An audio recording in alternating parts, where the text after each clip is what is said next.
Je suis heureuse de pouvoir vous retrouver pour une nouvelle semaine, pour une nouvelle étude de Viens et suis-moi, qui cette semaine couvre les sections 60 à 62 des Doctrines et Alliances.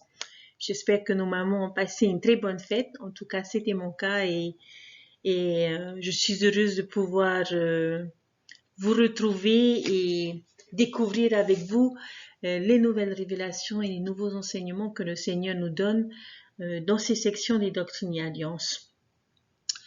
Lorsque nous lisons les Écritures, nous avons souvent des récits de voyage. Nous avons vu le voyage des enfants d'Israël jusqu'à la terre promise. Nous avons vu le voyage de la famille de Léhi qui quitte Jérusalem jusqu'à une terre promise également. Et tous ces récits de voyage, parce qu'il y en a beaucoup que l'on trouve dans nos Écritures aujourd'hui, nous permettent de comprendre certaines choses et de connaître la façon d'agir du Seigneur. Et je pense que si le Seigneur a voulu que ces récits soient écrits et soient à notre disposition aujourd'hui, c'est parce qu'il voulait que l'on puisse appliquer ces expériences, ces conseils qu'il a donnés à toutes ces personnes lors de leur voyage, à notre propre voyage, c'est-à-dire notre voyage spirituel vers notre terre promise. Et nous savons tous, chers frères et sœurs, que notre terre promise est la vie éternelle et l'exaltation. Et donc, nos sections 60 à 62 des Doctrines et Alliances de la semaine nous font part d'un récit, du récit de voyage de notre prophète Joseph Smith avec ses compagnons de service entre le comté de Jackson du Missouri et Kirtland. Et donc, nous allons ensemble découvrir quels sont les différentes instructions, les différents conseils que le Seigneur a donnés à ses frères et notamment pour leur faire savoir ce qu'ils devaient faire. Et on va essayer de retrouver ces conseils, les petits tuyaux que le Seigneur leur donne, qui peuvent s'appliquer à nous aujourd'hui dans notre voyage spirituel. Il y a une écriture que j'aime beaucoup qui est dans la section 61 des Doctrines et Alliances, le verset 24. Voici ce qu'il est dit. Voici, moi le Seigneur, j'ai désigné un chemin pour le voyage de mes saints. Et voici, ceci est le chemin lorsqu'ils quitteront le canal. Ils voyageront par terre puisqu'il leur est commandé de voyager et de monter au pays de Sion. Je crois qu'on pourrait même utiliser ce verset pour en faire le titre de notre étude de la semaine. Le Seigneur dit, voici, ceci est le chemin. Je pense que ce que l'on va découvrir dans ces sections des Doctrines et Alliances mérite toute notre attention, chers frères et sœurs, parce que le Seigneur dit, voici le chemin. Et je crois que c'est la meilleure personne que nous pouvons suivre parce que il est le chemin, il est la vérité, il est la vie. Et que ces conseils qu'il nous donne pour notre voyage spirituel nous permettront de savoir d'une part ce que nous devons faire et d'une autre part ce que le Seigneur attend de nous. Donc dans notre étude de la semaine, chers frères et sœurs, nous allons découvrir 6 vérités qui sont spécifiques à notre voyage. 6 vérités que l'on trouve dans ces 3 sections des Doctrines et Alliances et qui sont des révélations que le Seigneur a données pour que nous puissions vivre ce voyage de la meilleure des façons et comme il le souhaiterait.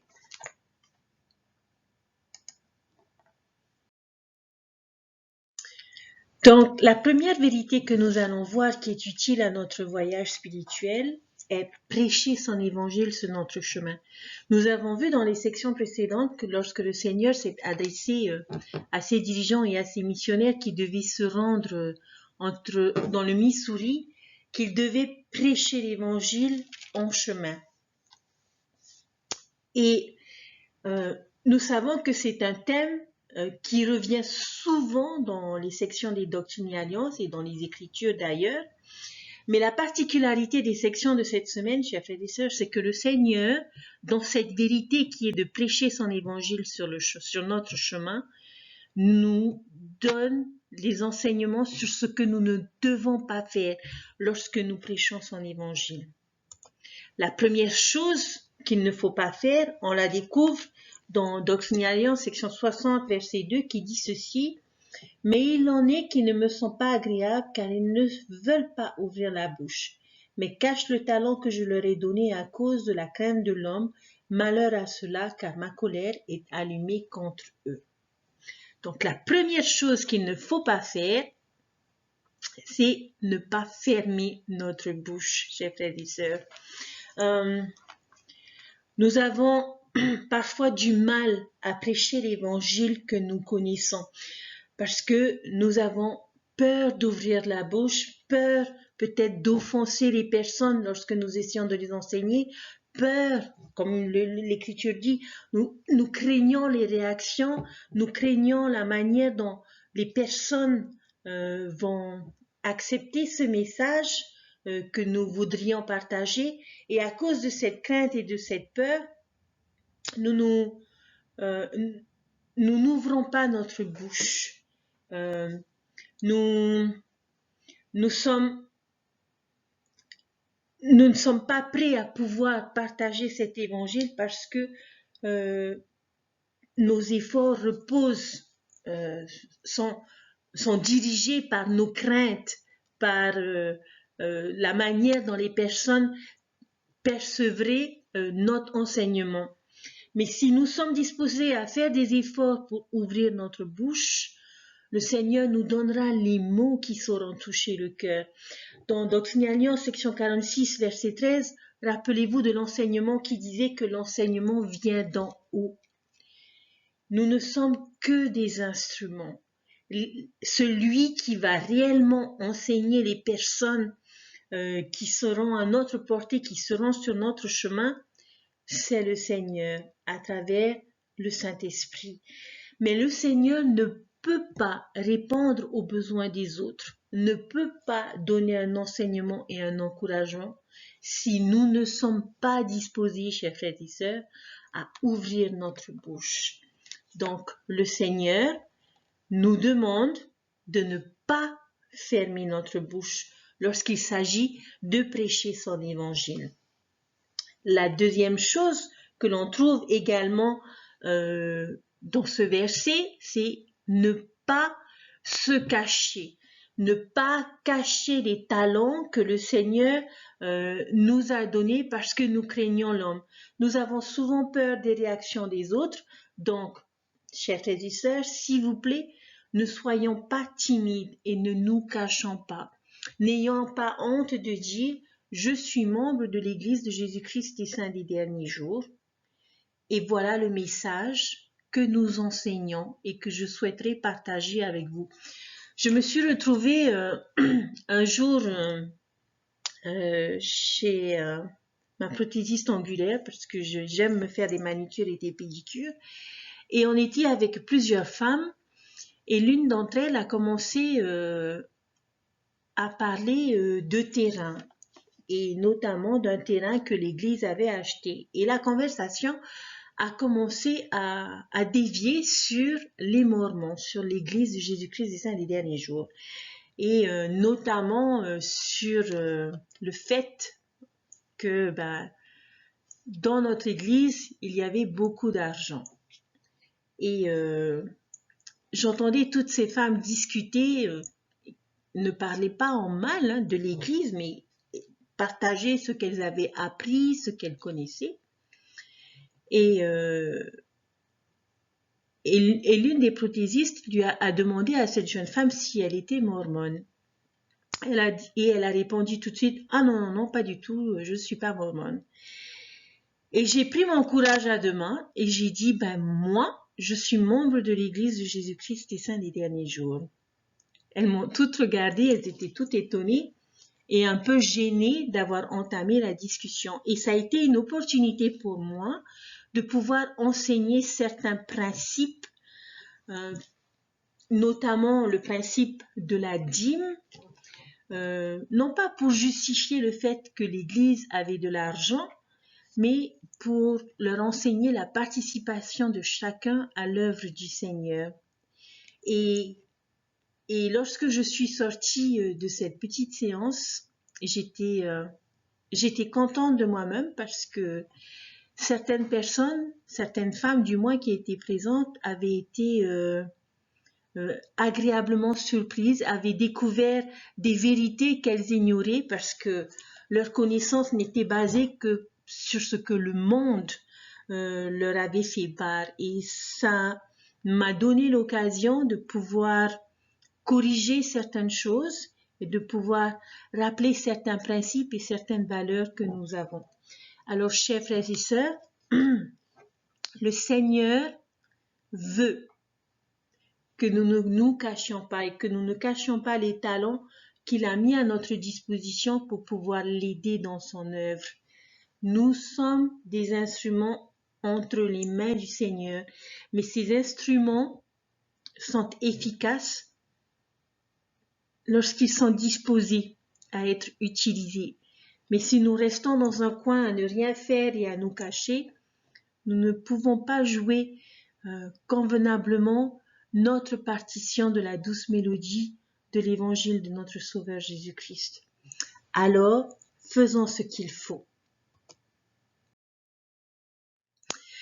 L'autre chose que le Seigneur ne veut pas que l'on fasse se trouve dans le verset 7, toujours dans la section 60 des Doctrines et Alliances, et qui dit ceci: « Et qu'en ce lieu, ils élèvent la voix et annoncent ma parole à voix haute, sans colère ni doute, élevant des mains saintes sur eux, car je suis capable de vous rendre saints et vos péchés vous sont pardonnés. » Donc la première chose que l'on découvre, c'est que nous ne devons pas enseigner avec colère. Lorsque nous lisons les récits de notre Sauveur Jésus-Christ pendant son ministère sur la terre, je pense que la seule fois où l'on aurait pu le voir en colère, c'est lorsqu'il est entré dans le temple et qu'il a vu la manière dont les sacrificateurs se faisaient de l'argent dans le temple et ne respectaient plus la nature sacrée du temple, et lorsqu'il s'est mis à renverser toutes les tables. Mais dans chacun des enseignements qu'il a partagés pendant son ministère, il ne l'a jamais fait sur le ton de la colère. Il ne l'a jamais fait en essayant d'entrer dans un débat animé, dans un débat rempli de colère. Nous ne devons pas enseigner, chers frères et sœurs, cet évangile que nous savons être vrai avec un esprit,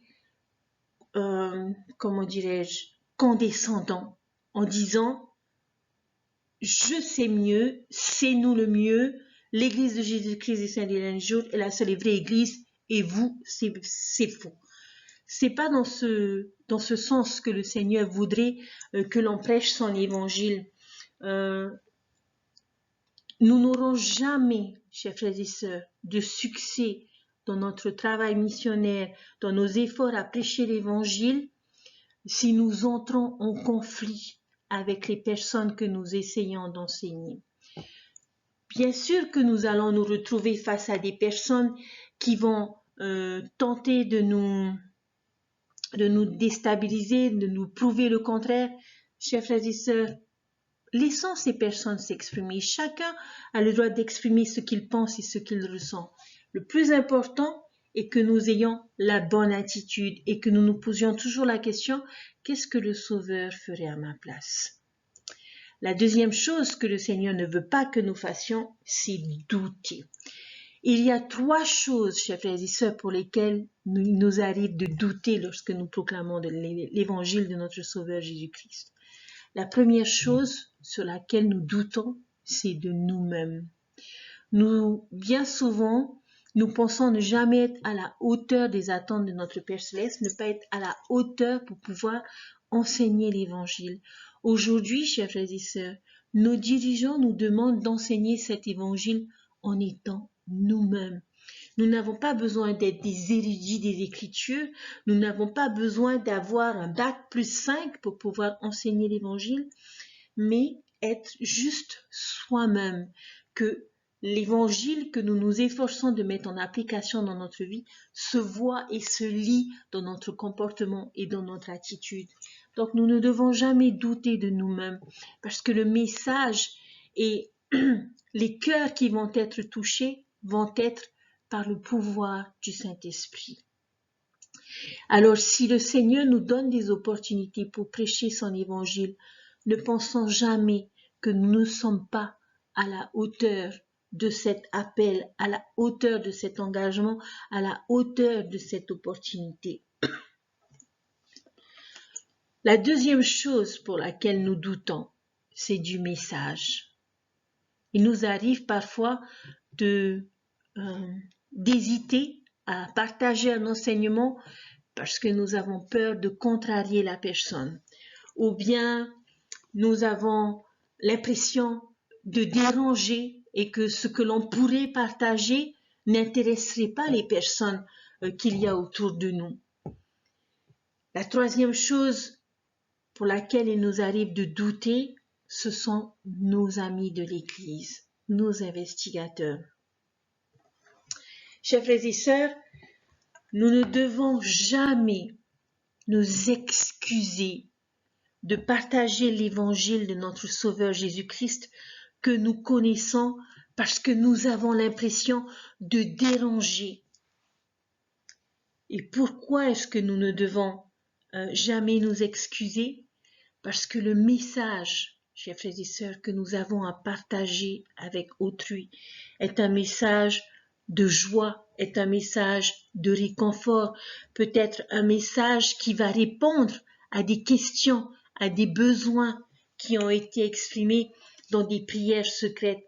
Lorsque nous partageons l'Évangile, nous ne devons jamais douter de la puissance que les personnes peuvent changer grâce à notre volonté, grâce à notre participation à pouvoir proclamer l'évangile de notre Seigneur avec ces personnes qui sont autour de nous et à nous saisir des opportunités.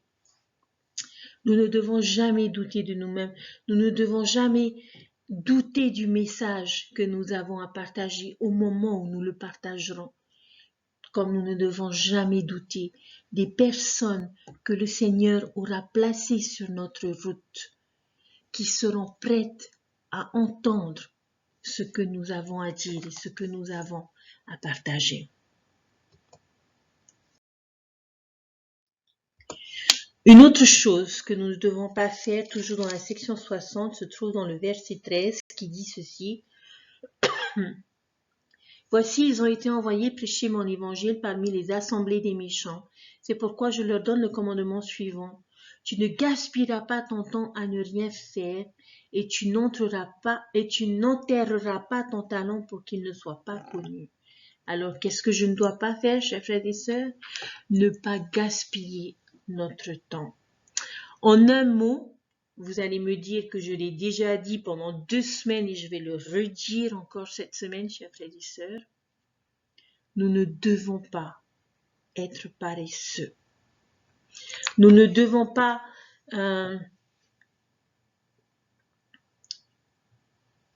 nous mettre en retrait ou aller à reculons lorsqu'il s'agit de proclamer l'évangile de notre Sauveur Jésus-Christ. Nous devons rechercher des opportunités et nous devons fournir les efforts nécessaires pour que l'évangile de notre Sauveur Jésus-Christ soit proclamé et puisse venir en aide à ceux qui en ont vraiment besoin. Dans le verset 14, toujours dans la section 60, il est dit « Et lorsque tu seras venu en pays de Sion et auras proclamé ma parole, tu retourneras rapidement proclamer ma parole sans hâte ni colère, ni discorde parmi les assemblées des méchants. » Ne pas proclamer avec hâte. Alors, pourquoi est-ce que c'est important lorsque nous enseignons que nous le fassions calmement? que ce soit en tant qu'instructeur ou que ce soit en tant que missionnaire, lorsque nous avons un message à faire partager, si nous le faisons dans la précipitation, nous empêchons au Saint-Esprit de pouvoir agir et toucher les cœurs des personnes que nous enseignons lorsque nous enseignons. C'est pour ça que lorsque nous proclamons l'Évangile, nous devons prendre notre temps de manière à ce que les personnes puissent entendre et méditer le message que nous avons à leur partager, mais surtout pour pouvoir permettre à l'Esprit de pouvoir toucher le cœur de ces personnes et leur témoigner que ce que nous partageons est vrai. Alors, chers frères et sœurs, s'il vous plaît, ne proclamons pas cet évangile de joie avec hâte.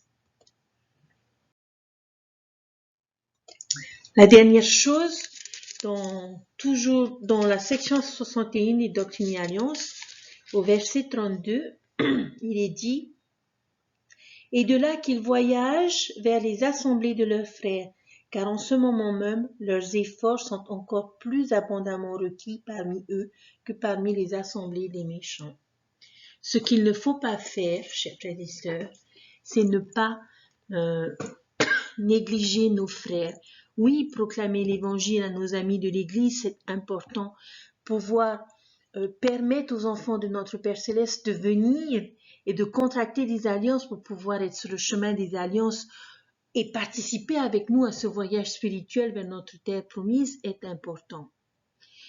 Mais il est aussi important, chers frères et sœurs, que l'on veille sur ceux qui connaissent cet évangile et qui ont besoin d'être fortifiés, qui ont besoin que leur témoignage soit fortifié.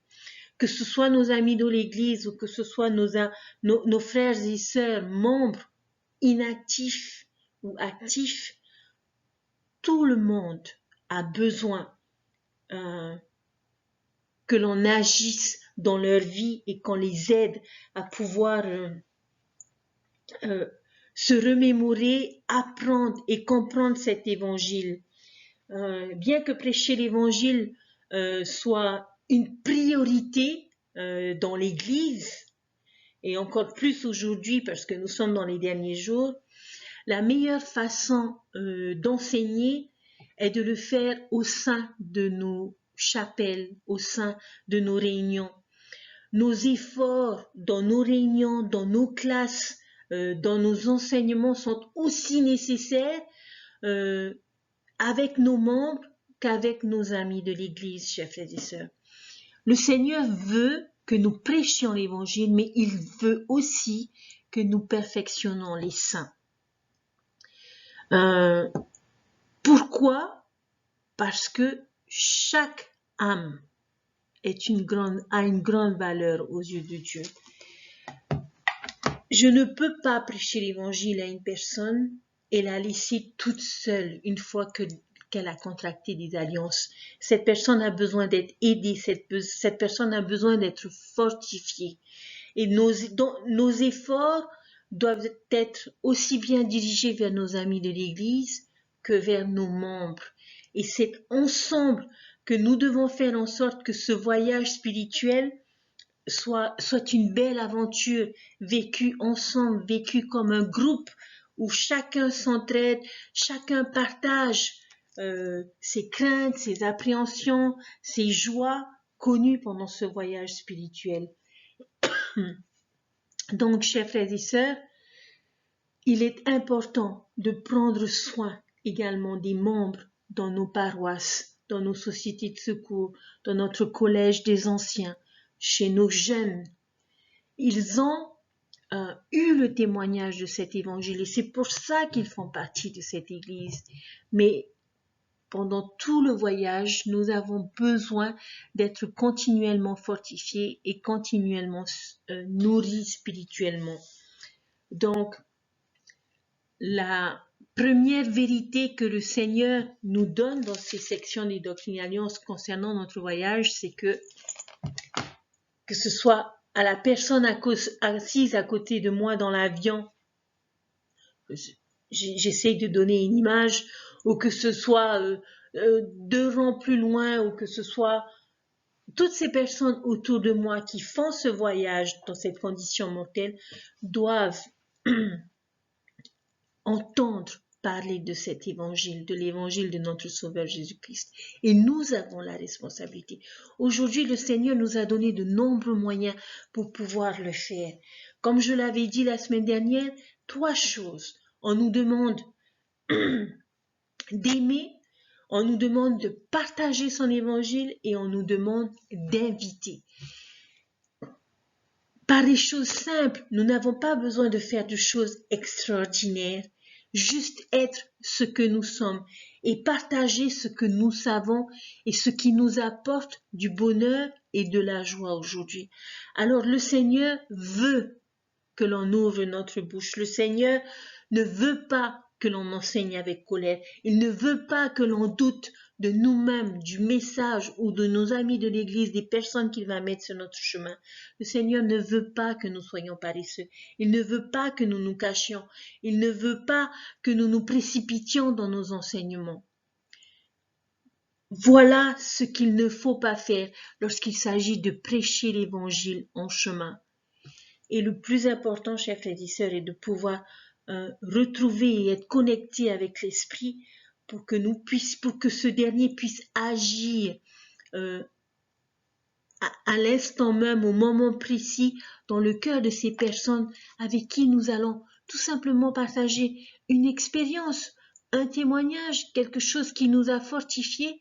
Et parce que nous aimons ces personnes qui sont à côté de nous, nous voudrions qu'ils puissent connaître ces mêmes expériences que nous. C'est ça, chers frères et sœurs, proclamer l'Évangile en chemin. Nous avons des réseaux sociaux aujourd'hui qui nous permettent de nous exprimer, où nous sommes amis avec parfois plus des centaines de personnes. Alors si nous utilisons ces réseaux sociaux pour partager une expérience que nous avons vécue, pour partager une écriture que nous avons découverte, pour partager un message qui nous a édifiés, ne pensez-vous pas que sur ces centaines de personnes qui sont amies avec nous sur les réseaux sociaux, quelques-unes d'entre elles ne vont pas être touchées par ce que nous avons partagé? Je pense sincèrement que si, chers frères et sœurs.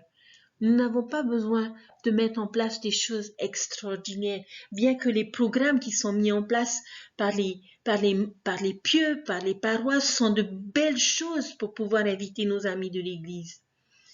Mais c'est du face à face, c'est enseigner ces personnes que nous aimons, que nous côtoyons et que nous voulons voir avec nous en la présence de notre Père Céleste.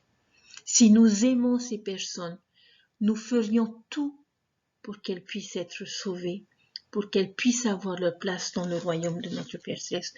Alors, chers frères et sœurs, s'il vous plaît, proclamons cet évangile de la plus simple des façons, mais faisons-le comme le Seigneur voudrait que l'on fasse, et arrêtons de craindre, arrêtons de redouter les réactions, arrêtons d'entrer en conflit ou dans des débats houleux.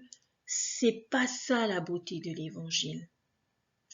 Mais le message que nous avons à partager peut être un message de joie, peut être un message de réconfort, peut être un message de soutien, peut être un message d'accompagnement pour ces personnes que le Seigneur va placer sur notre chemin. Parce qu'il sait que ce qu'ils ont besoin à ce moment précis est son évangile. Nous devons juste, chers frères et sœurs, être disposés à ouvrir notre bouche, à ne pas avoir peur de parler de cet évangile avec ces personnes. La deuxième vérité qui est utile à notre voyage, chers frères et sœurs, je l'ai nommée accélérer et ralentir. Alors j'ai trouvé ça un peu intéressant. Dans les Doctrines et Alliances, dans la section 60 par exemple, dans les versets 1 et 14, le Seigneur utilise des expressions comme retourner rapidement. dans la section 61 au verset 7, il dit « se mettre rapidement à la tâche » et dans le verset 21, « entreprendre son voyage avec hâte ». Ensuite, dans ces mêmes sections, on retrouve dans la section 60 au verset 8, « prêcher sans hâte ». Dans la section 60 au verset 14, proclamons ma parole sans hâte. Et dans la section 61 au verset 3, il dit ce n'est pas nécessaire de se déplacer rapidement.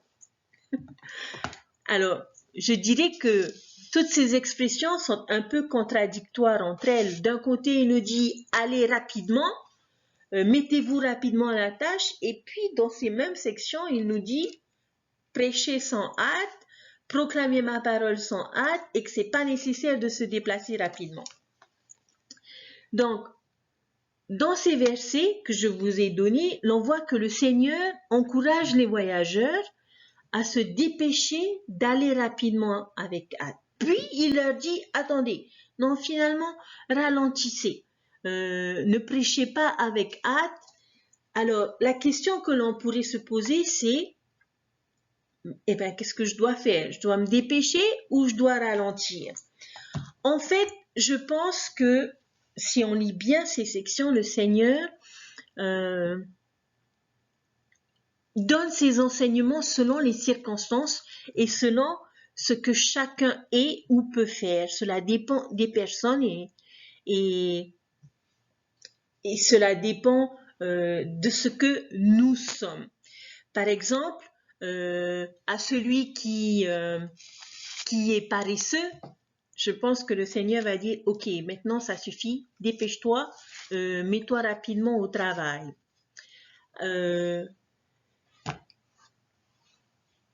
Nous avons beaucoup de choses aujourd'hui qui nous éloignent, non, c'est pas le bon mot, qui nous distrait dans notre tâche et dans notre responsabilité de proclamer l'évangile.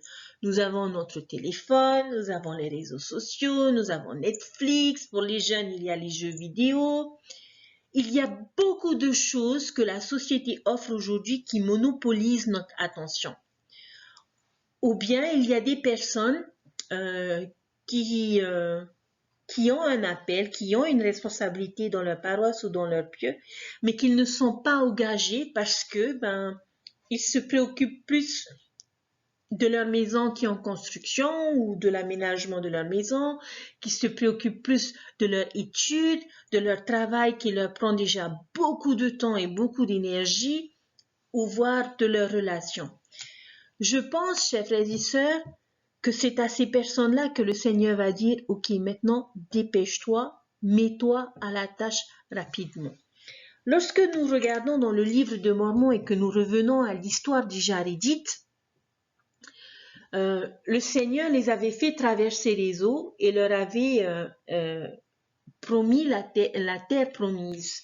Et lorsqu'ils ont traversé les eaux, ils se sont retrouvés sur un rivage où le Seigneur leur avait commandé de rester pendant 4 ans avant de poursuivre leur voyage vers la terre promise que le Seigneur avait prévue. Le frère de Jared, pendant ces 4 ans, a été réprimandé par le Seigneur parce qu'il avait cessé de prier le Seigneur pour avoir davantage d'instructions, pour savoir ce qu'il devait faire. Parce qu'il se sentait bien sur ce rivage, il s'était dit, je vais me contenter de ça. Alors que la destination finale de ce peuple était la terre promise. Mais parce qu'ils se sentaient bien là où ils étaient, il n'a pas cherché à savoir quelle était la prochaine étape, qu'est-ce qu'il fallait qu'il fasse de plus, qu'est-ce que le Seigneur attendait de lui. C'est la même chose pour nous aussi, chers frères et sœurs. Il nous arrive parfois d'avoir beaucoup et bien travaillé et d'être arrivés sur un rivage où nous nous posons et où nous nous disons que tout va bien. Et nous ne cherchons pas à faire plus parce qu'on est bien dans notre petit confort, dans notre petit cocon. Et Et malheureusement, en agissant de la sorte, chers frères et sœurs, nous stagnons spirituellement. Le Seigneur aime nous rappeler que si nous sommes arrivés là où nous nous trouvons aujourd'hui, ce n'est pas pour y rester, parce que ce n'est pas notre destination finale, chers frères et sœurs. Le voyage n'est pas fini et ce n'est pas encore notre terre promise, même si nous nous sentons déjà bien là où nous sommes et dans ce que nous faisons. Non, c'est à ce genre de personnes que le Seigneur va dire, lève-toi, mets le turbo et avance. À ceux à qui il va dire de ralentir, je pense qu'il s'adresserait aux personnes en leur disant « N'allez pas plus vite que vous n'avez de force ». Nous devons parfois revoir nos priorités. C'est comme l'enseignement, si nous enseignons avec hâte, nous empêchons l'esprit de pouvoir agir dans le cœur et l'esprit des personnes que nous enseignons. Le Seigneur nous demande de ne pas aller trop vite parce qu'il y a des personnes qui ont besoin de nous, qui ont besoin de notre attention et qui ont besoin de notre temps. Nous devons comprendre quand nous devons nous arrêter et nous rendre compte des personnes qui ont besoin de nous personnellement. Les personnes, pour le Seigneur, sont beaucoup plus importantes que les programmes, que les projets. Comme nous pouvons avoir besoin de repos, nous-mêmes, en tant que dirigeants ou en tant que membres, et de temps aux personnes qui comptent. On parle souvent, notamment à nos évêques, à nos dirigeants, où on leur demande de ne pas oublier leur famille. Et je me rappelle d'une expérience d'un apôtre, je ne sais plus si c'était Elder B. Eyring qui l'avait partagé, mais qui était très pris par ses responsabilités au niveau de l'Église. Et sa femme avait mis une petite note dans ses lunettes qu'il utilisait pour pouvoir lire, où elle lui avait mis « N'oublie pas ta famille ». Chers frères et sœurs, le Seigneur nous demande de nous presser parce que le Sauveur va bientôt revenir et que nous devons faire les choses et permettre à beaucoup de ses enfants de venir sur le chemin des alliances, mais il nous demande aussi de ralentir quand c'est nécessaire. Nous devons trouver le juste milieu dans notre vie, quelles que soient nos responsabilités, chers frères et sœurs. Nous devons déterminer quand nous devons ralentir et quand nous devons accélérer. Mais le plus important, je pense, chers frères et sœurs, c'est que nous soyons toujours en harmonie avec l'Esprit qui nous dira toujours comment nous devons agir. Nous presser et nous saisir de toutes les opportunités que nous avons pour pouvoir prêcher l'Évangile, mais nous devons aussi parfois ralentir pour pouvoir nous concentrer davantage sur les personnes plutôt que sur les projets, plutôt que sur les programmes. Et c'est ça qui va faire que le voyage sera non seulement agréable pour nous, mais également pour tous ceux qui sont autour de nous. Chers frères et sœurs, c'est sur ces deux vérités que je vais finir mon enseignement aujourd'hui et je vous invite à lire les Doctrines et Alliances, section 60 à 62 et à rechercher les vérités utiles à notre voyage spirituel dans cette condition mortelle. Le Seigneur a besoin de nous. Le Seigneur a fait comprendre à Joseph Smith et à ses compagnons ce qu'ils devaient faire et ce qu'ils ne devaient pas faire pour que le voyage leur soit agréable, mais surtout pour que chacun puisse atteindre sa destination finale. Nous avons tous une destination finale. En tout cas, je l'espère que nous avons tous le désir de pouvoir retourner vivre en la présence de notre Père Céleste et de notre Sauveur Jésus-Christ. Comme dans tout voyage où nous avons des instructions qui sont données par un équipage avec un commandant à la tête de cet avion, à la tête de ce voyage, notre Sauveur est à la tête de notre voyage. Il est notre commandant de bord et nous donne à travers ces sections des vérités qui sont utiles et qui rendront notre voyage agréable et efficace malgré les turbulences que nous pourrons rencontrer dans notre voyage spirituel. Alors, s'il vous plaît, cherchez ces vérités dans ces sections. Essayez de découvrir ce que le Seigneur attend de chacun d'entre vous. Aujourd'hui, nous avons vu combien il était important de proclamer son évangile autour de nous avec ceux qui font ce même voyage avec nous, mais nous assurer qu'ils ont la même destination que nous, en étant nous-mêmes, en partageant la joie que nous avons d'avoir cet évangile dans notre vie. Et trouver le juste milieu, nous reposer sur le Saint-Esprit pour savoir à quel moment je dois accélérer, à quel moment je dois fournir des efforts, à quel moment je dois m'engager pleinement et à quel moment je dois ralentir pour prendre le temps de m'asseoir à côté de quelqu'un, pour lui parler de cet évangile, pour l'écouter, pour l'entendre et répondre à ses besoins, tout comme je dois prendre le temps de ralentir pour m'occuper des personnes qui font partie de ce voyage avec moi, pour que ce voyage leur soit aussi agréable à eux, eux qui font partie de ma famille, qui font partie de mes amis. Je sais que Dieu vit, je sais qu'il nous aime et cette œuvre est la sienne, chers frères et sœurs, et il a besoin de chacun d'entre nous.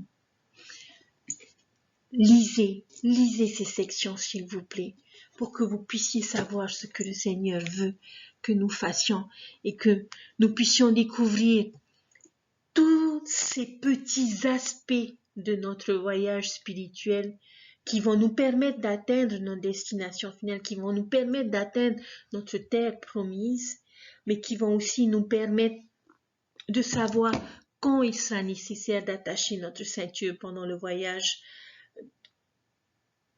de pouvoir être préparé par les turbulences que la vie pourra nous amener.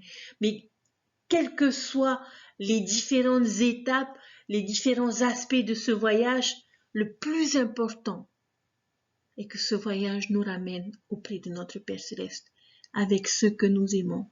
Et nous avons notre part à faire, chers frères et sœurs, pour que ce voyage soit agréable pour chacun. Je vous souhaite une bonne étude, une bonne découverte de nos sections des Doctrines et Alliances. Et je vous dis à très bientôt pour découvrir de nouvelles vérités utiles à notre voyage. Bye!